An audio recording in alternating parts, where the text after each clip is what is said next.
Hello दोस्तों, श्री शिवाय नमस्तुभ्यम। प्रदोष के दिन, प्रदोष काल में 2 जगह दिए लगाना प्रारंभ कर दो। पहला, बेलपत्री के वृक्ष के नीचे पहला दिया प्रदोष काल में, प्रदोष के दिन बेलपत्री के वृक्ष के नीचे, और दूसरा दिया अपने दरवाजे की चौखट के बाहर। मतलब अपन बाहर खड़े होंगे, अंदर की ओर दिया नहीं, बाहर की ओर एक दिया बेलपत्र के नीचे।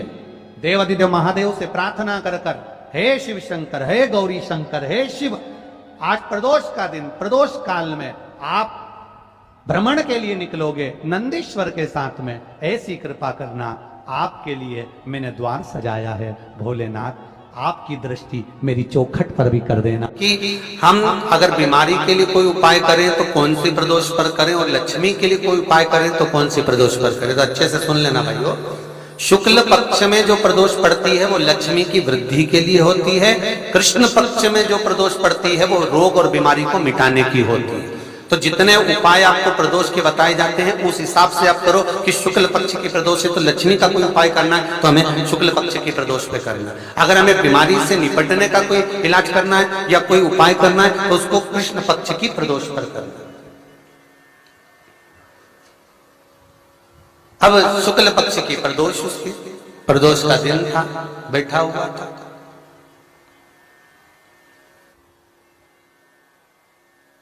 मान लो अगर कहीं आप कोई नौकरी के लिए अप्लाई कर रहे हो, लॉकडाउन में सर्विस छूट गई, कई लोगों की छूट गई, कंपनियां कई बंद भी हो गई, कई कंपनियों से निकाल भी दिया गया, कहीं पत्नी परेशान हो रही है, कहीं पति परेशान हो रहा है, आप कहीं अप्लाई कर रहे हो।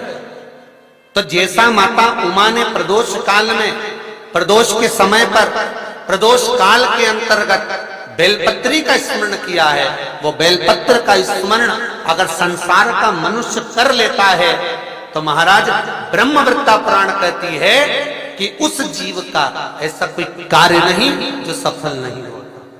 महाराज मेरा निवेदन रहेगा, किसी एग्जाम में आप बैठ रहे हो, इंटरव्यू के लिए जा रहे हो, किसी कार्य के लिए जा रहे हो, नौकरी नहीं लग रही, सर्विस नहीं लग रही, तो महाराज तांबे के कलश में 11 बेलपत्र को रखा जाए और तांबे के कलश में 11 बेलपत्र रखकर उसमें 11 सफेद पुष्प को डाला जाए।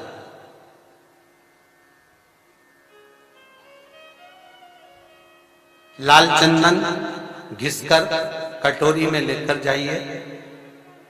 प्रदोष के दिन, शुक्ल पक्ष का जो प्रदोष पड़ जाए उसके दिन शंकर के शिवलिंग पर लाल चंदन लपेटने से पहले शंकर की जो जलाधार,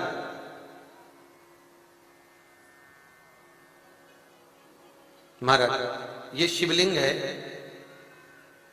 ये शिवलिंग है और ये पूरी गोल और ये चरण, ये जलाधार, ठीक है। आपको पहले भी कहा है शंकर जी की पूरी जलाधारी में शंकर जी का संपूर्ण परिवार है। राइट जो चरण है जहां से पानी नीचे गिरता है वो गणेश जी का स्थान है, लेफ्ट कार्तिकेय जी का स्थान है, बीच में जो एक मोटी सी लाइन है वो अशोक सुंदरी का स्थान है।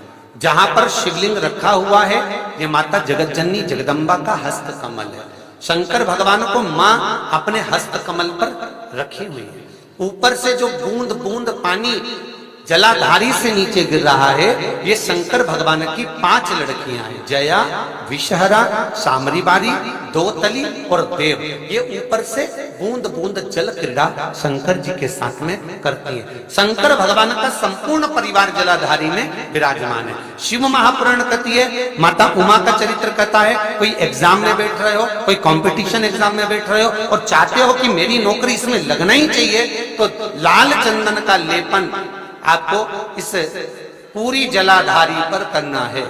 लाल चंदन का पूरी जलाधारी पर करना। और महाराज जी जिस कलश में आपने घर से 11 बेलपत्र और 11 सफेद पुष्प जल के अंदर डालकर लाए हो, उसको आप चढ़ाएंगे तो इस तरह से चढ़ाएंगे कि उसका भाग हमें दिखे चढ़ते समय। ऐसे नहीं चढ़ाएंगे, उसको चढ़ाते समय इस तरह से चढ़ाएं कि वो जल का भाग हमारी ओर गिरता हुआ महाराज। जब आप वो समर्पित कर दें, बेलपत्र पुष्प आदि सभी चीजें, उस चंदन का एक थोड़ा सा भाग पूरी जलाधारी पर हाथ फेर कर अपने दरवाजे पर आते आते उसका स्पर्श कर दें। जिस दरवाजे से आप एग्जाम देने के लिए जाओगे, जिस घर से आप जाओगे, अपने घर के किसी भी दरवाजे पर उसका हाथ लगा दें या कोई स्थान को छू लें।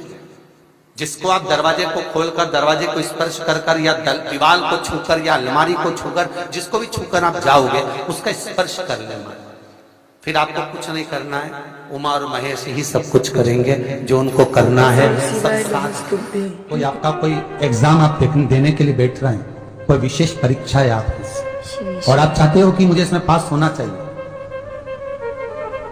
आप चाहते हो कि इस परीक्षा में मैं पास हो जाऊं और बहुत जरूरी है मेरा पास होना, मैं बहुत बार दे चुका हूं, बहुत बार दे चुकी हूं, तो प्रयास करना एग्जाम के पहले कोई सोमवार पड़े, त्रिपुरा सुंदरी माता का नाम लेकर उत्तर की ओर मुख कर कर गन्ने का रस, शुगर का रस, गन्ने का रस, एक का रस लेकर दोनों हाथों में कलश में भरकर नाम और गोत्र आपका बोलकर मन की कामना कर कर, जैसे कांवड़ शिव जी को चढ़ाते हैं दोनों हाथ से, उसी तरह वो गन्ने का रस से शंकर जी का अभिषेक त्रिपुरा सुंदरी के भाव से कर दीजिए महाराज। ऐसा कोई एग्जाम नहीं होगा जिसमें आप पास नहीं हो सकते, निकल ही जाओ, निकल ही जाओ।